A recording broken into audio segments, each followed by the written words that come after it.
गुरु दक्षिणा, एक गुरु और शिष्य की प्रेरणादायक कहानी। नमस्कार दोस्तों, स्वागत है आपका हमारे YouTube चैनल धर्म सारांश में। दोस्तों, आज का ये प्रसंग बहुत ही प्रेरणादायक होने वाला है, इसलिए आप सभी से निवेदन है कि इस प्रसंग को अंतिम तक जरूर सुनिए।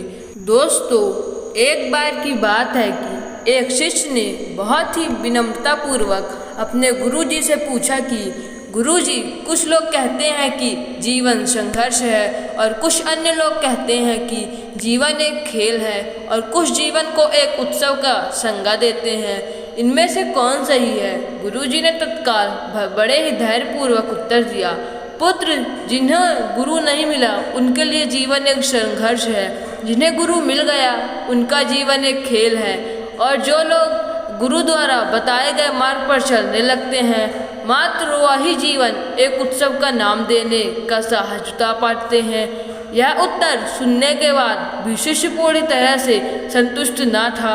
गुरुजी ने इसका आभास हो गया था। वह कहने लगे, लो, तुम्हें इसी संदर्भ में एक कहानी सुनाता हूँ।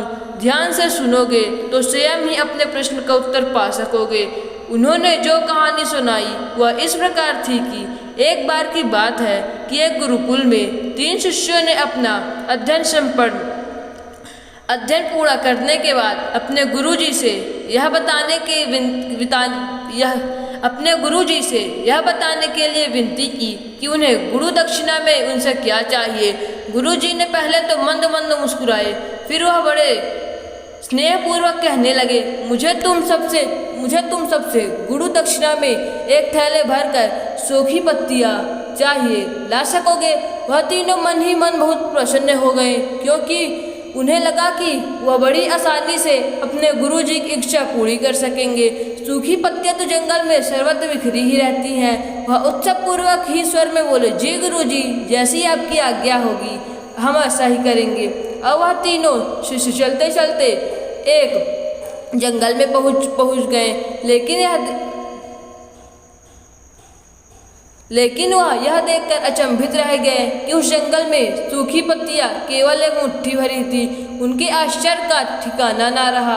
वह सोच में पड़ गए कि आखिर जंगल में कौन सूखी पत्तियां उठाकर ले गया होगा। इतने में वही दूर से आता हुआ कोई किसान दिखाई दिया। वह उनके पास पहुंचकर उससे विनम्रतापूर्वक याचन करने लगा कि वह केवल एक थैले भरकर सूखी पत्तियां दे दे।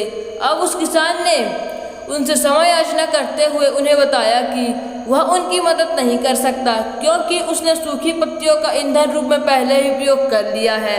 अब वह तीनों पास में ही एक गांव और इस आशा में बढ़ने लगे कि हो सकता है उस गांव में उनकी कोई सहायता कर सके। वहां पहुंचकर उन्होंने जब एक व्यापारी को देखा तो बड़ी उम्मीद से उसके एक थैले भरकर सूखी पत्तियां देने के लिए प्रार्थना करी, लेकिन उन्हें फिर से एक बार निराशा ही हाथ आई, क्योंकि उस व्यापारी ने तो पहले ही कुछ पैसे कमाने के लिए सूखी पत्तियों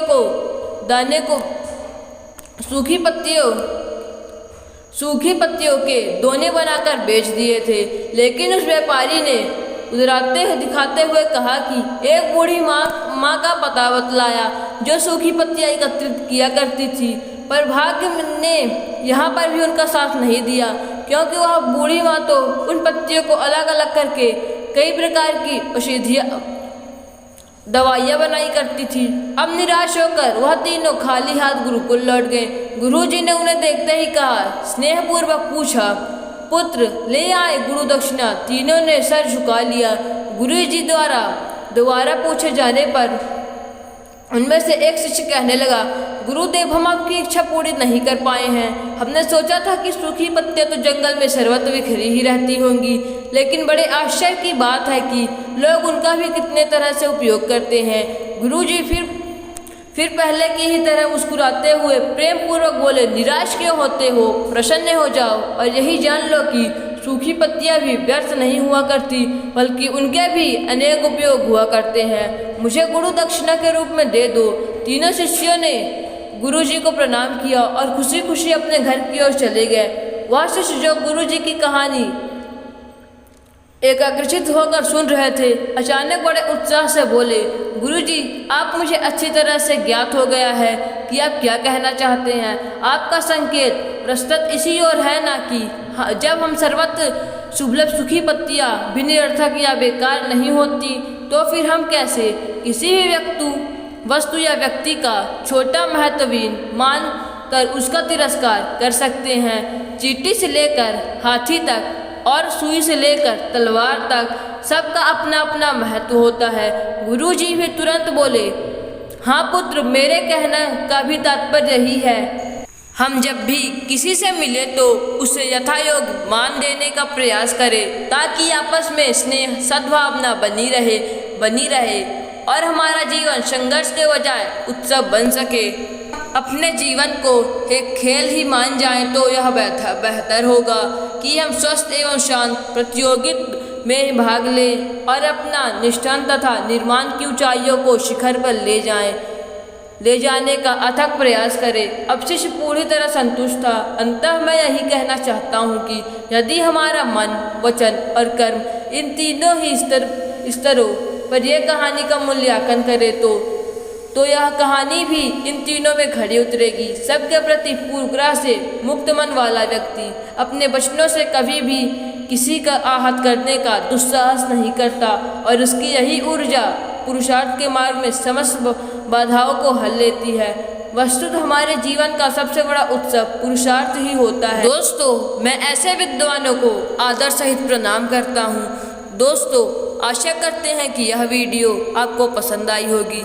अगर यह वीडियो आपको पसंद आई है तो इस वीडियो को लाइक करके चैनल को सब्सक्राइब कर दें और कमेंट में लिख दें, जय श्री कृष्णा, राधे राधे।